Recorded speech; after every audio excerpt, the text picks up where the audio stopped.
racial discrimination and ethnic discrimination have continually played out through the history of America in various ways. And oftentimes the core, the root of it we see is white Christian nationalism.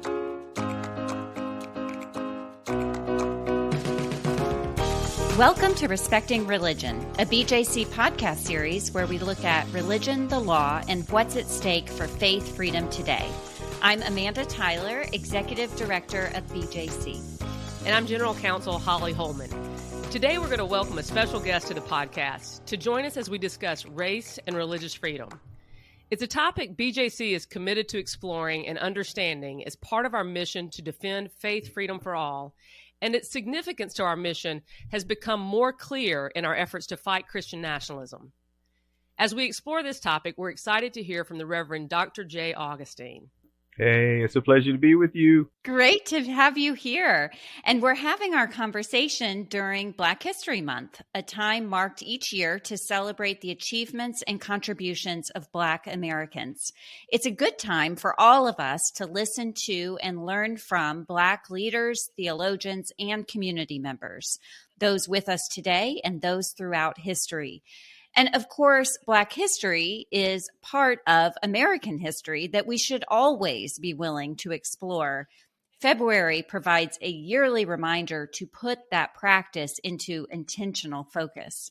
And so this year, to honor Black History Month, BJC's social media channels are highlighting advocates and partners as we explore how Christian nationalism overlaps with white supremacy and racial subjugation. That's actually a line in the Christians Against Christian Nationalism statement, and it's an important truth. You know, since we launched that campaign in 2019, we have gotten different types of questions, of course, but that one line about Christian nationalism and its relationship to white supremacy has received the most questions and, frankly, some pushback, including a considerable amount of self-righteous indignation from detractors. So we want today to focus on that truth and bring that conversation to this podcast and hear from someone who is also focused on this project. For those who don't know him, Dr. Augustine, who goes by Jay, is a pastor, a law professor, an author, and an advocate. He serves in both ordained ministry and the academic world. He's the senior pastor of St. Joseph AME Church in Durham, North Carolina. He's a law professor at North Carolina Central University, and he's a missional strategist with the Duke Center for Reconciliation. Dr. Augustine is also part of a group of national social justice leaders who speak for the equality of all human beings while advocating for policies of diversity, inclusion, and belonging. He's been published in law reviews throughout the country, and next month he has a brand new book coming out about today's topic. That book is called When Prophets Preach: Leadership and the Politics of the Pulpit. In this book, Dr. Augustine addresses the core of white Christian nationalism and talks about the church's responsibility to call it out. So no wonder we wanted to have him as our guest. Dr. Augustine, welcome. Thank you so much, Holly. It's a pleasure to be with you. And thank you, Amanda. It's always a joy to be with you guys. Thank you so much. Yes, the last time we got to be together in person because Jay delivered our 2022 Walter B. and K.W. Sheridan lectures on religious liberty and the separation of church and state at Mercer University in both Macon and Atlanta, Georgia. And all three of your presentations were so powerful, and we will provide links to those videos in our show notes today. So it is fantastic to have you on Respecting Religion. Thank you so much. And it was a joy to be with you then, and it really is a joy to be with you again today. So thank you so much. You admitted to us before we got on that you are a regular listener of Respecting Religion. So you know that we talk about religion, the law, and what's at stake for faith freedom today. So to get us started, can you talk a little bit about your personal interest in religious freedom? Why is this topic so important to you? Sure. And I love the way you said, I admitted that I listen, right? I'm very proud to listen to you. I enjoy listening to you. You tell all your friends and neighbors, don't you? Come on. Exactly, right, exactly.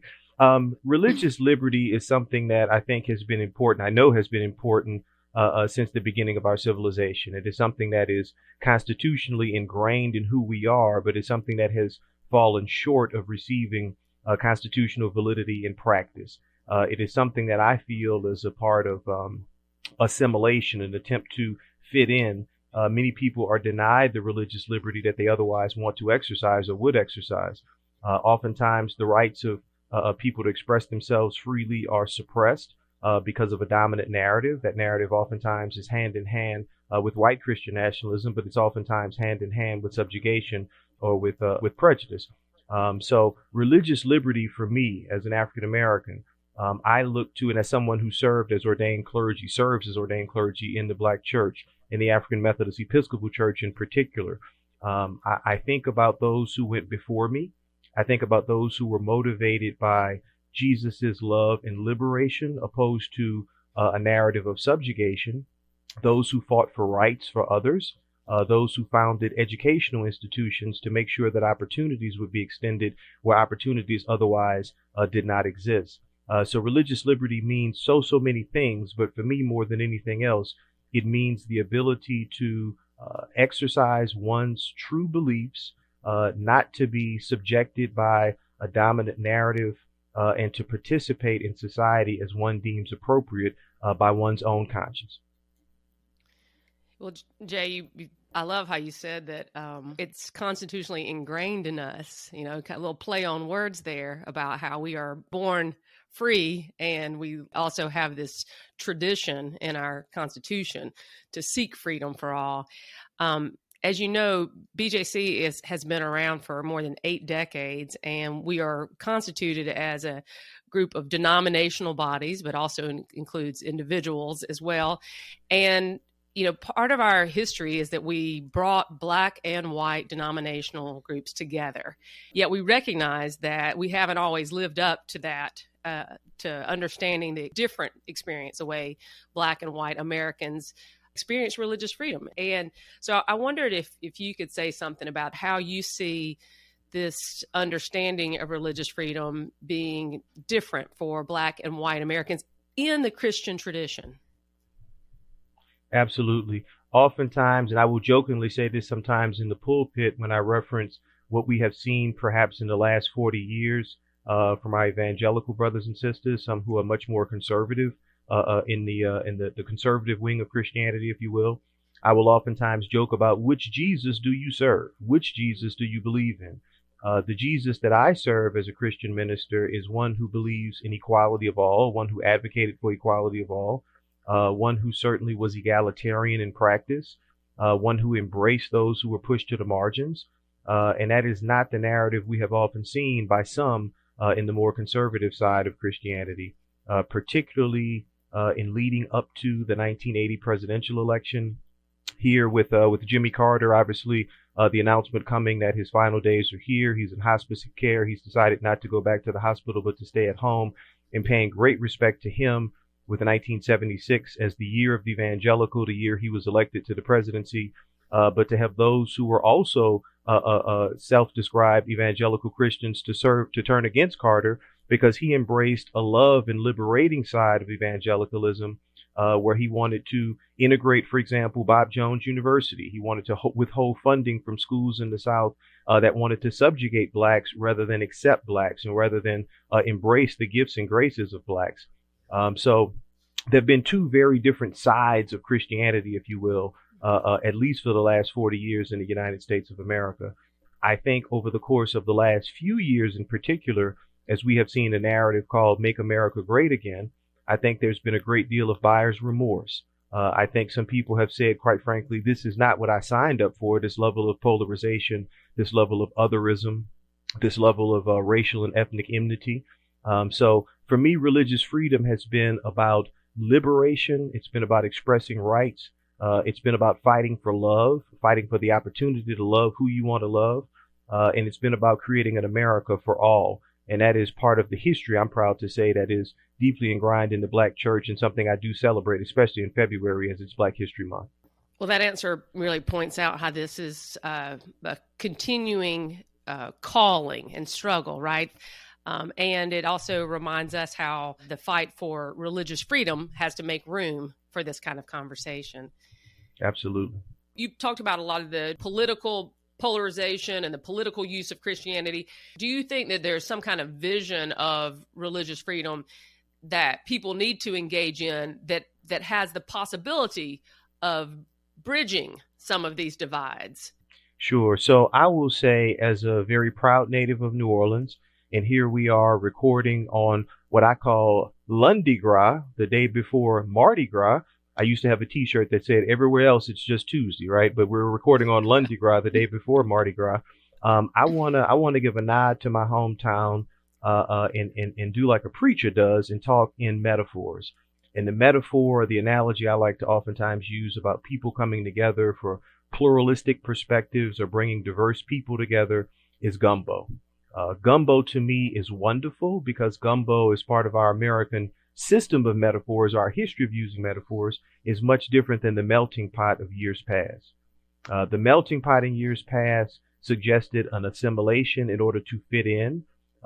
Gumbo, however, speaks to an authenticity, belonging, a space where you are welcomed just the way you are.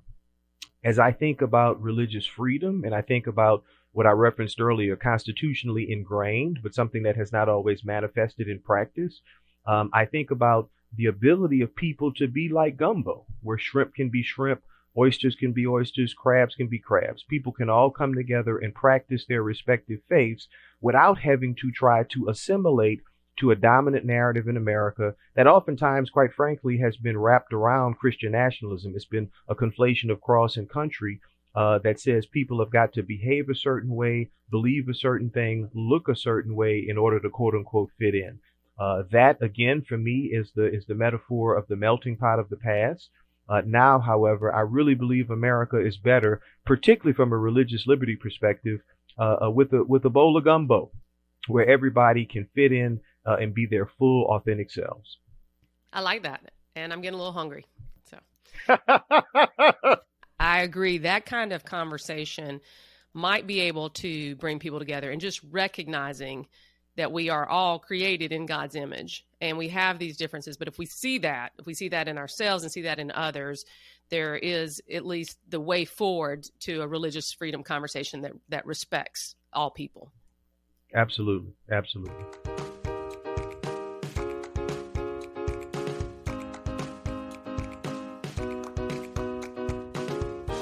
Well, you've already touched on this topic a couple of times, Jay, so let's dive more deeply into the topic of Christian nationalism, which I've called a number of times as the single greatest threat to religious freedom for all that we face in this country today. And listeners of Respecting Religion will know that this is a theme and a topic that we return to quite a bit on our show, in part because of our leadership of Christians Against Christian Nationalism and our attempt to bring greater understanding of this topic to a larger audience.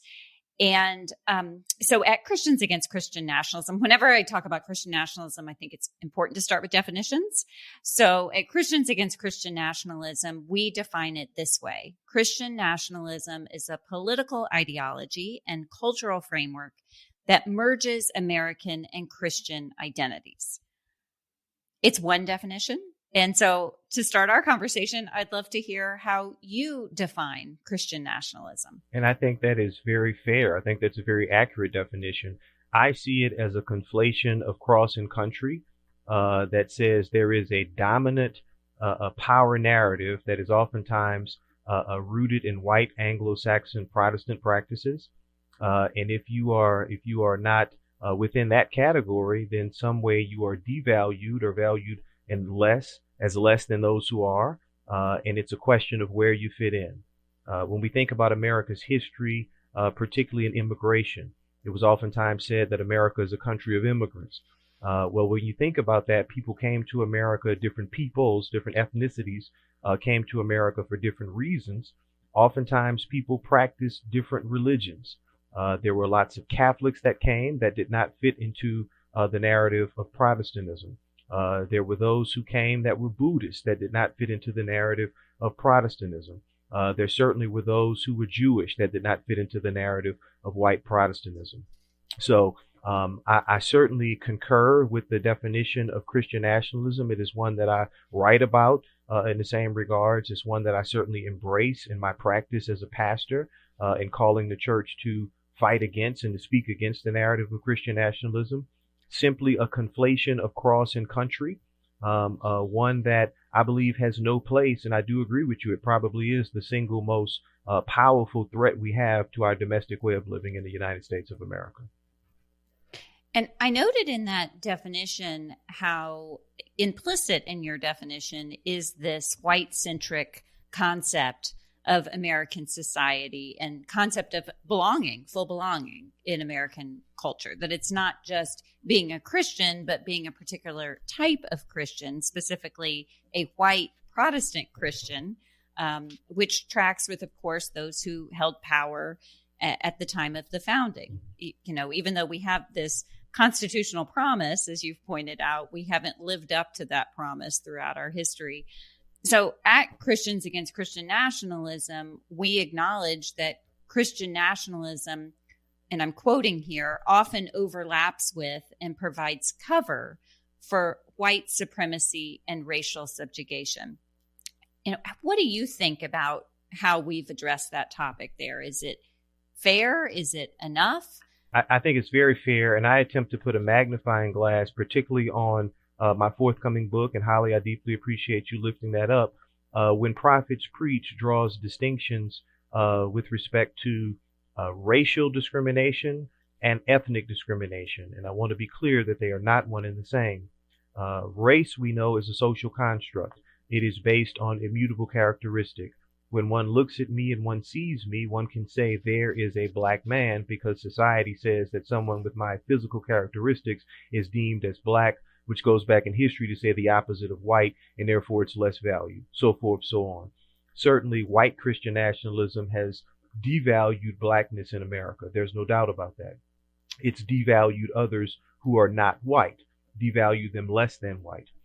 But in terms of ethnic discrimination, that for me has been very problematic with our history, and I made reference to it with Catholics and Jews who may look at face value, who may look like part of the dominant class, but because they are from a different culture, or because their religious practices are different, because some of their familial practices are different, some of their cultural norms are different, and they don't fit in with the quote-unquote myth of America being God's chosen nation and the original founders and what they embraced as white Anglo-Saxon Protestantism, then oftentimes those individuals are castigated or subjugated too. So the narratives of racial discrimination and ethnic discrimination have continually played out through the history of America in various ways, and oftentimes the core, the root of it we see is white Christian nationalism, a power grab that is certainly laced and intertwined with racial discrimination. I'm really glad that you drew that distinction between racial and ethnic discrimination and how those manifest differently. One thing, and I referenced earlier that we have gotten some pushback to this, even calling out a connection at all between white supremacy and Christian nationalism. And I think it would be helpful if you can give some examples about how this plays out. How do we see white supremacy and Christian nationalism coming together in white Christian nationalism? I will lift up two very painful examples for me, one more so than the other, but certainly both are very painful. In the wake of the 2015 massacre at Mother Emanuel AME Church in Charleston, South Carolina, the shooter, who was, as far as I'm concerned, a very sick bigot, lifted up a white manifesto, a white replacement theory, in noting that his cultural norms of white Anglo-Saxon Protestantism were being replaced in America by minorities, Jews, etc. The exact same political framework was lifted up by the shooter last year in 2022 outside the Tops grocery store after the Tops grocery store massacre in Buffalo, New York. It is a framework that devalues others. It places a premium on God's quote unquote original intent for America as a chosen nation.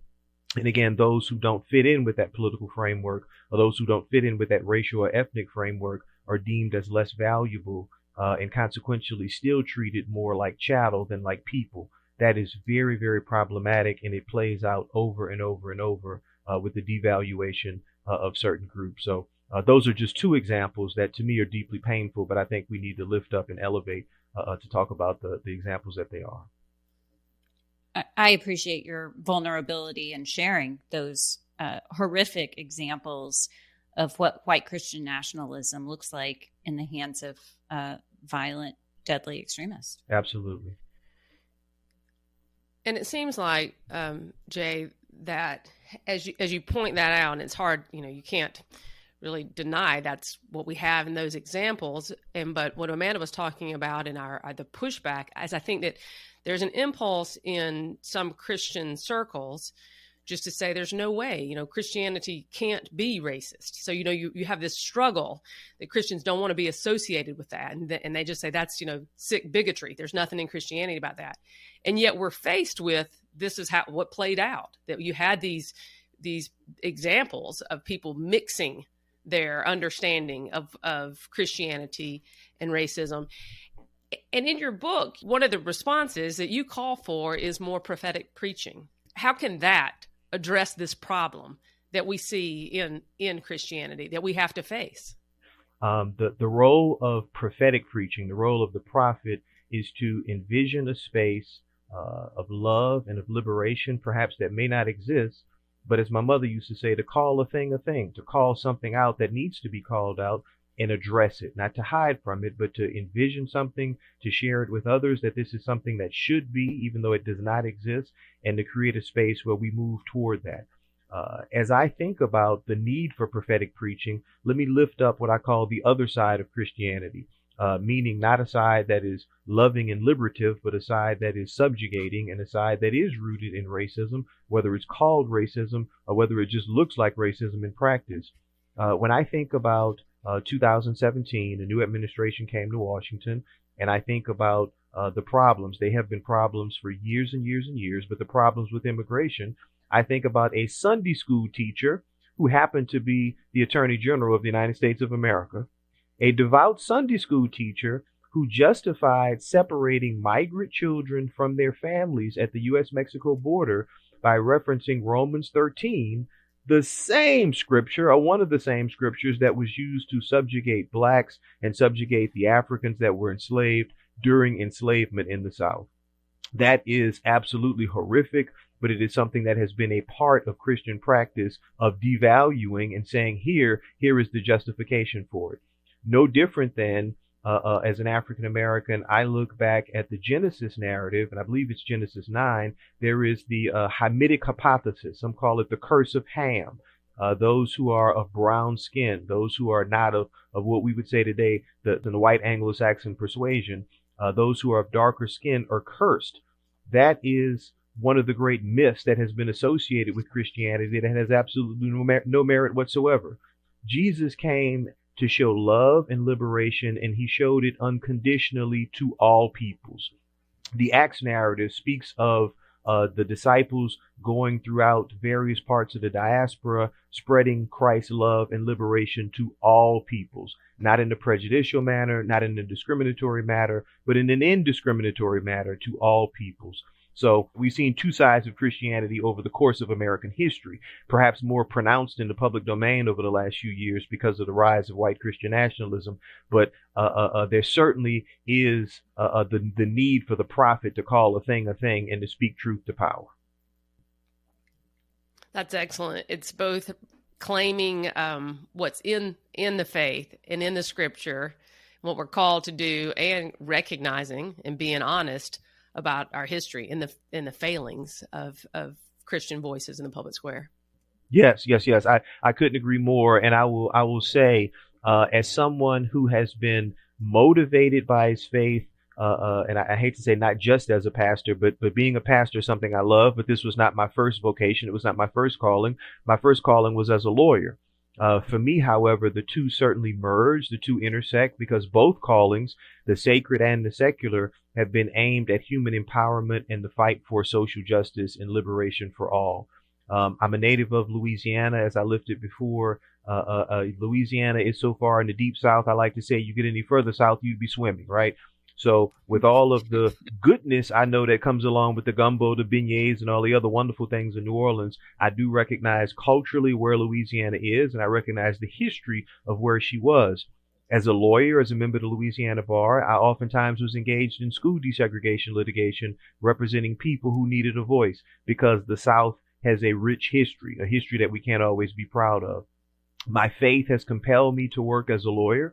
My faith certainly compelled me to seminary, to doctoral studies, to writing now as a minister in my pastoral service. And that's an expression of a free religion. That's a free religious expression, right? That's how Christ motivates me to want to serve others. I hope others will embrace the love and liberation there and want to serve others too. I think you preempted this question, but I was going to ask, how do you, as a person of faith and someone who's involved in preaching, how does that call to prophetic preaching translate to help society in secular areas? How does it speak to people who aren't religious? But I think you're talking then as a lawyer also, you have opportunities to seek the best and to work toward justice and reconciliation. That's kind of alongside, but on a different path. The work of the prophet, I would say, is in no way, shape, or form limited to the congregation. The work of the prophet really envisions not just justice and equality within the four corners, if you will, of the four walls of the church as an institution, but the work of the prophet envisions a just society, a better society. When I think about probably the greatest example of prophetic leadership in the 20th century, you mentioned the word reconciliation. I deeply appreciate that. I think about what I call civil reconciliation, what I have written about as civil reconciliation, where the primary exemplar was the ministry of the Reverend Dr. Martin Luther King Jr. during the Civil Rights Movement. In my previous book, Call to Reconciliation, I lift up reconciliation in three ways. Salvific, as in one is restored from a Christocentric perspective in their relationship with God through Jesus. I lift up social reconciliation as to where human beings are equal to one another, male and female, and the like, because of Jesus. But I also lift up civil reconciliation, where individuals follow a prophetic ethic. And I like to say, if we hold these truths to be self-evident, that all people, I don't want to say all men, all people are created equal, then the role of the prophet is to make sure society's proverbial feet are held to the fire, particularly governmental institutions. Their feet are held to the fire, and that all must mean all. And the embrace that we envision in the church is an embrace that is equally important in society. So that really is the core for me of civil reconciliation, one aspect that I lift up in writing about reconciliation. I'm glad you touched on that. And let me mention that earlier book, which I can definitely recommend to our audience. Dr. Augustine wrote a book called Called to Reconciliation, How the Church Can Model Justice, Diversity, and Inclusion. And it's right there in the title. It's how the church can model this for the rest of society. And I would say that as I read that, I not only felt the message that resonated with Christian teachings, but also with just the desire as also a Southerner to bring people together and to be a kind of nation where we can be reconciled as equal citizens in the law. Indeed. The scripture teaches us that reconciliation is a ministry, and I'm going to Paul in the 5th chapter of 2 Corinthians. Reconciliation is a ministry that Jesus left to the church. I believe that to be true. I unpack it again in three aspects: salvific, social, and civil. But it means that we have got to be deliberate in working toward one another, or working with one another, in order to have community and to move into a reconciling space. The first book, or the previous book, I should say, Called to Reconciliation, I think dovetails well with When Prophets Preach, Leadership in the Politics of the Pulpit, because civil reconciliation is about prophetic leadership. It's about speaking truth to power, and it's about the moral imperative that faith leaders have to fight for the rights of others, to speak for justice, to engage in civil disobedience when norms and narratives of dominance are unjust. It's about the ministry of Dr. King and how he went to jail over what we would call Easter weekend on Good Friday in 1963 and wrote a treatise on civil disobedience, Letter from Birmingham Jail. But it's about envisioning a just society and working to bring people together. That's really the work of the prophet, and it's not in any way, shape, or form limited to the church. It really extends to all society.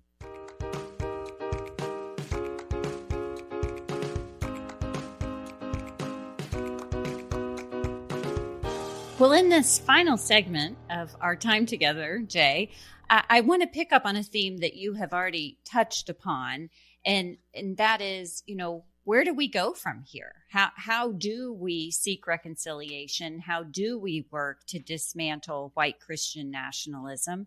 And I just recently was at a public conversation about Christian nationalism at the Brookings Institution.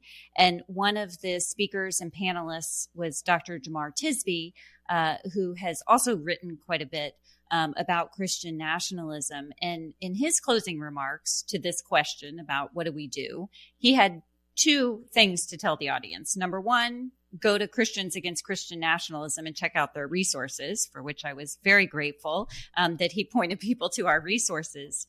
And number two, learn from the Black church. And I was really struck by that recommendation, and knowing, of course, that the Black church is not a monolith, just like Black Americans are not a monolith.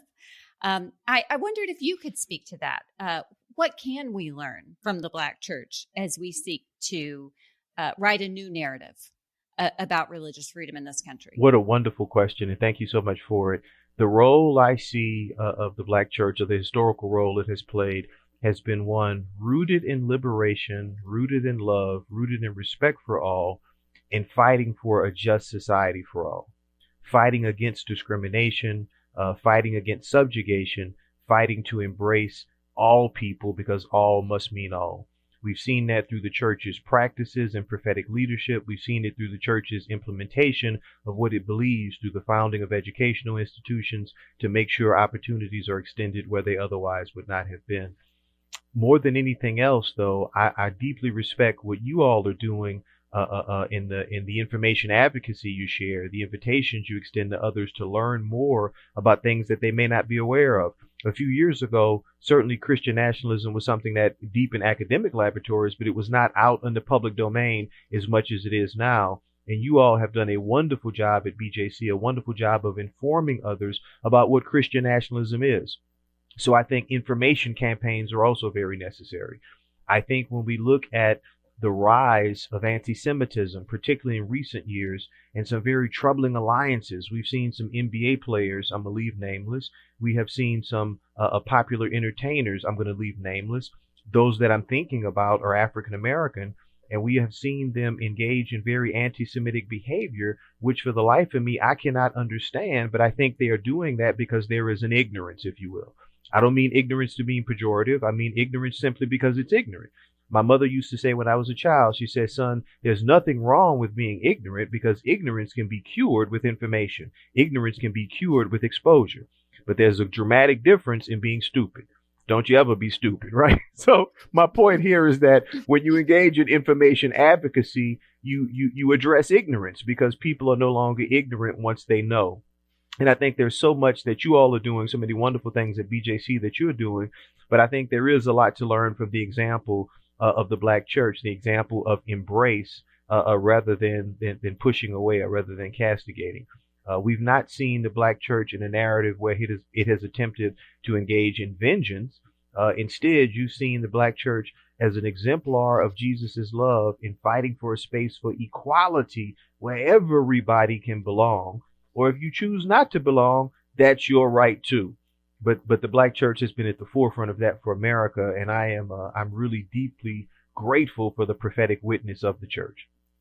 Absolutely. Thank you for putting that into such stirring words. And I echo your call and Dr. Tisby's call. There's so much we can learn about religious freedom and about Christianity from the Black church.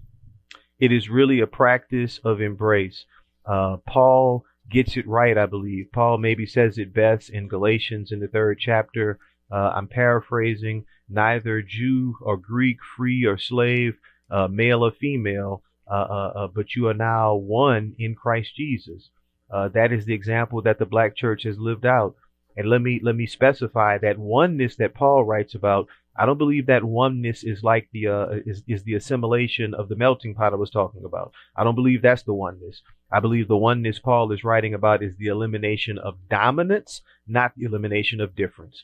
Paul is not saying we all have to assimilate to be the same, but he's saying that the dominant narrative must go away if we truly are to have full equality for all. And the Black church has modeled that in a wonderful, wonderful way. Well, thank you, Dr. Augustine, Jay, for this fun conversation. And thank you for this new book, When Prophets Preach, Leadership and the Politics of the Pulpit. We do have a lot to learn from each other, and particularly a faith experience in the Black church. I think that can help our conversations about Christianity and help our conversations about religious freedom. Thank you so much. It's such a pleasure to be with you. I deeply appreciate the invitation and the opportunity. Thank you both so much. When Prophets Preach, Leadership and the Politics of the Pulpit is published by Fortress Press. It will be released on March 28th, and it is available for pre-order now. So visit our show notes for that link.